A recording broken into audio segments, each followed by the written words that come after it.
बोलो मेरे श्री गुरु महाराज की जय। बोल मेरे श्री परमहंस दयाल महाराज की जय। एक रोज इरशाद हुआ कि डुमराव में एक महात्मा के दर्शन हुए। शक्लो शुबाहत यानी चेहरे मोहरे से उनकी उम्र 95 बरस की मालूम होती थी और शक्ल व कुवा यानी शरीर में हमारे गुरु श्री परमहंस जी महाराज केदार घाट वालों से मुशाब यानी समान थे। किसी से गुफ्तगू हता की उपदेश तक की बातचीत न करते थे, मगर मौन भी न रखते थे। अपनी खुशी कुछ बोला करते थे। अगर कोई बातचीत करना चाहता तो कानों पर हाथ धरकर कान मलते हुए भाग जाते थे। उनको खाने पीने में कौमियत या मजहब का कुछ ख्याल न था। क्या हिंदू क्या मुसलमान, जो कोई बेगरज ले जाकर और अपने हाथ से लुकमा यानी ग्रास बनाकर खिलाता तो एक दो लुकमे खा लेते और फिर चल देते। पोशिश यानी वस्त्र की तरफ से सिर्फ एक लंगोट था, उसकी भी कुछ सुध न थी। कभी लांग लगी है तो कभी खुली है, चाहे जिस्म देखा करो। अगर किसी ने लांग लगा दी तो वाह वाह और खुली रही तो वाह वाह। इससे मालूम होता था कि उनको जाती यानी निजी तौर पर उसका भी ख्याल न था।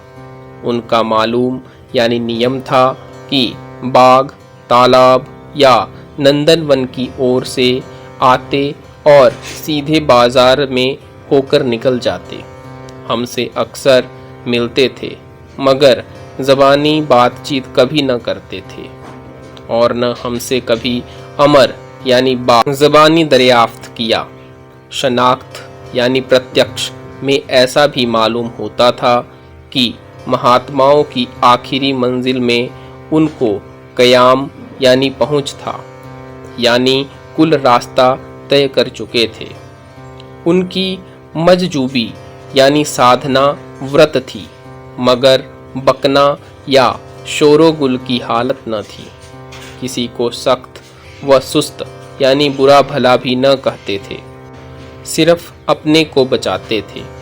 ऐसी मजजूबी यानी साधना सिलक में ही दाखिल है। वहाँ के लोग जिक्र करते थे कि उन महात्मा की अरसा 36 साल से उस बाजार में आदमो रफ्त यानी आना जाना है। इस कुल अरसा में उन्होंने 2 मर्तबा 2 अशखास यानी व्यक्तियों से मुखातिब होकर कलाम यानी बातचीत किया है। यानी एक शख्स को दुआ दी और एक को बद्दुआ। वे दोनों कलाम उनके पूरे हो गए। इसका बयान यानी विवरण इस तरह है। जिस शख्स को दुआ दी थी उसका नाम लाला ईश्वर प्रसाद था और यह महाराजा साहब के मौरूसी यानी पैतृक व खानदानी मुंशी थे और 13 रुपया माहवार मुशाहिरा यानी वेतन था। उनके 2 लड़के मुसम्मियान यानी शुभ नाम रणधीर प्रसाद और मथुरा प्रसाद थे। उनकी तनख्वाह इस कदर कलील यानी अल्प थी कि बमुश्किल तमाम कठिनाई से घर का खर्च चलता था, मगर बड़े ही दयानतदार और सत्संगी थे। उनके मकान की डयोढ़ी में एक चोबी तख्त बिछा हुआ था और वह महात्मा अक्सर वक्त बेवक्त वहाँ जाकर लेटे रहते। लाला साहब का यह दस्तूर था कि कुछ रोटी और दाल वगैरह जो घर में तैयार होता है वह उस तख्त पर उन महात्मा के वास्ते रख देते। वह जब कभी जाते और मौज होती तो खा लेते थे। मस्तूरात यानी स्त्रियां अक्सर लाला साहब से कहती थी कि तुम फ़कीर साहब से दुआ की दरख्वास्त यानी प्रार्थना करो, मगर वह टाल देते थे और कहते थे कि मेरे बड़े भाग हैं जो कभी कभी दर्शन देकर प्रसाद पा जाते हैं। कहीं दरख्वास्त करने से नाखुश हो गए तो आना जाना भी बंद कर देंगे, लेकिन जब उनके लड़के वगैरह की शादी का वक्त आया तो मस्तूरात ने बहुत कहा सुना। उस रोज़ हिम्मत की कि अच्छा आज कुछ कहें, और खाना खाकर नीचे उतरे। इत्तिफाक से महात्मा वहाँ मौजूद थे। लाला साहब को देखकर बिना दरख्वास्त किए खुद ब खुद फरमाया कि तुमको 13 लाख का आदमी किया।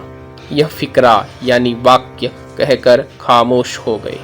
लाला साहब ने भी ज़्यादा कुछ न दरियाफ्त किया, मगर बड़े तअज्जुब में थे कि कहाँ मैं और कहाँ 13 लाख। लेकिन उनकी बात का पूरा यकीन था। उन्हीं अय्याम यानी दिनों राव महाराजा महेश्वर सिंह राजपाट का काम छोड़कर काशी जी तप करने को चले, और उनके लड़के राव महाराजा राधा प्रसाद सिंह गद्दी नशीन थे। उन्होंने दीवाने वक्त यानी तत्कालीन दीवान से कहा कि फलां फलां ताल्लुकदार ने अरसा से सरकारी लगान नहीं दाखिल किया और न आपने उनके हिसाब किताब की पड़ताल कराई। अब इसका फौरन इंतज़ाम यानी प्रबंध होना चाहिए।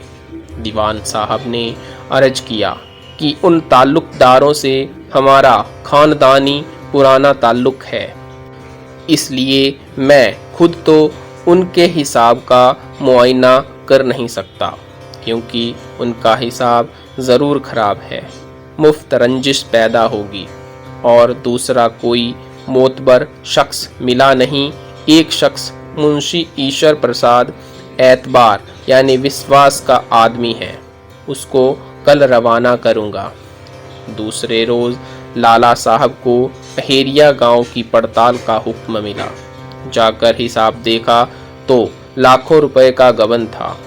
पांडे ताल्लुकदार ने बड़ी मिन्नत समाजत की और कहा कि अगर आप मुआमिला को दबा दें तो आपको 4 लाख रुपए दूंगा। यह वहाँ से आए और दीवान साहब से कुल हाल कह सुनाया। दीवान साहब ने कहा कि महाराजा साहब से तुम खुद जाकर कुल माजरा बयान करो।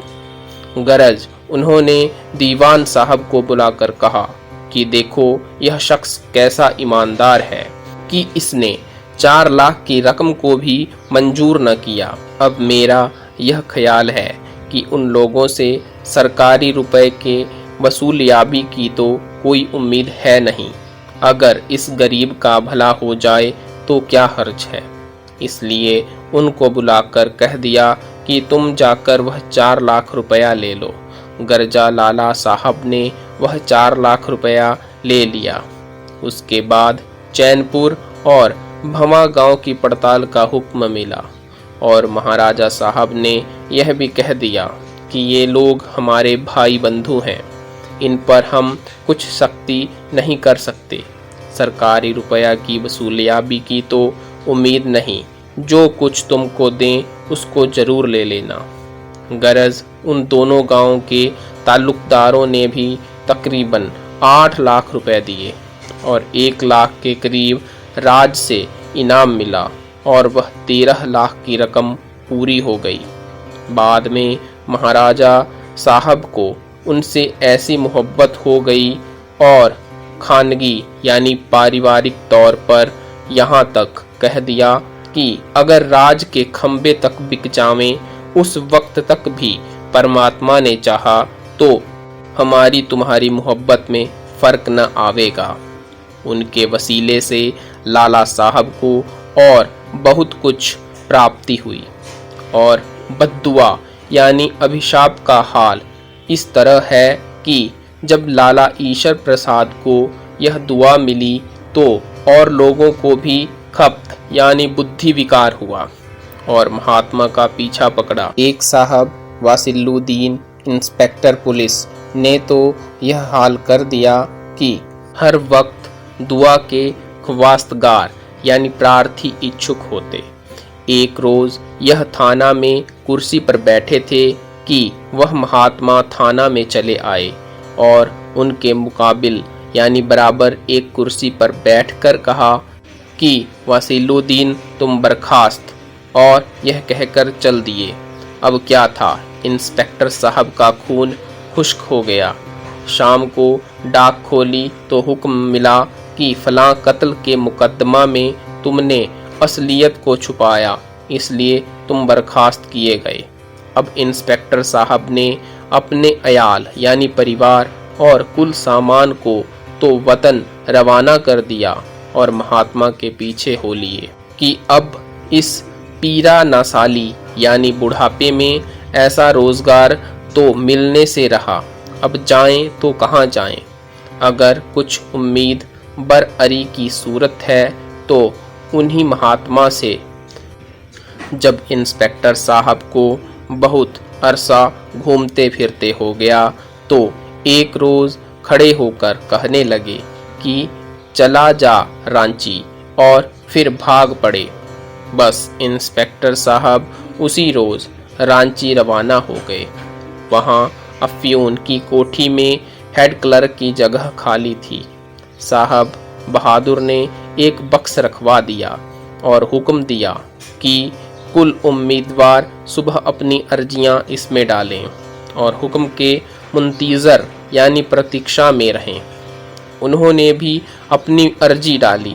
अफसर ने उनकी अर्जी तो ले ली और कुल उम्मीदवारों की अर्जियां वापस कर दी और फिर बाहर आकर दरियाफ्त किया कि वसीलुद्दीन तुमको हमने पहचाना। उन्होंने कहा कि हुजूर मैंने तो आपको नहीं पहचाना। फिर साहब बहादुर ने अपना नाम लिया। तब उन्होंने कहा कि हाँ हुजूर फलां मुकदमे में सुपरिटेंडेंट थे और मैं वहाँ इंस्पेक्टर था।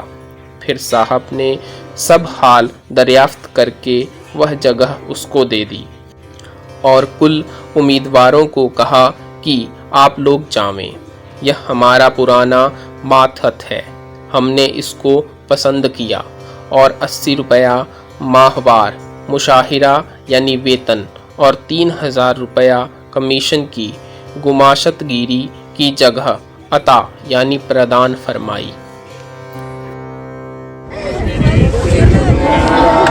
जय